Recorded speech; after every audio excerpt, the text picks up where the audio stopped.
heavily armed soldiers patrol the streets of Jos, enforcing a strict 24-hour curfew and inspecting the damage inflicted on the town after days of ferocious fighting.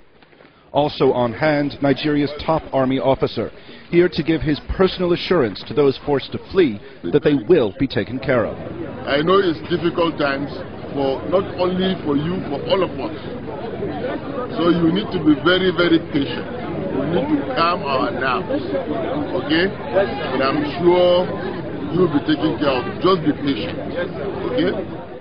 That support will now have to extend to thousands of people who escaped the fighting, but who now have nothing. They burned my car, they burned my houses, they burned all my property. So everything, and it's only clothes which I have now. And everybody here, the same thing.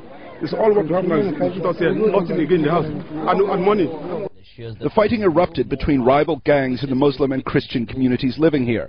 However, experts caution that sectarian tensions are not the only factor triggering these clashes. The problem of government discrimination, a policy of government discrimination, which denies Nigerians who cannot claim that their ancestors come from that place access to basic economic and educational opportunities. So all of this breeds a tremendous amount of frustration among the population, which we see evidenced in these sporadic, very deadly outbreaks of violence.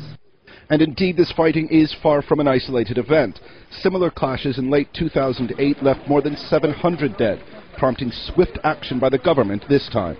The deployment so far so good. I'm satisfied with what I have seen, and I believe very much that we were able to contain the situation, and also we have deployed in such a way that there will be no spillover. And even as aid starts to get through for the thousands displaced in this fighting, the question of a spillover remains the largest concern for the military.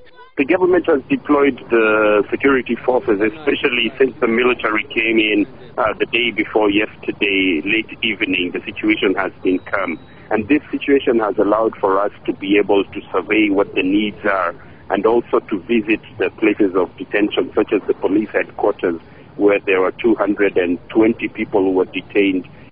There have been reports of clashes in nearby villages, but for now, the military insists it has this situation under control.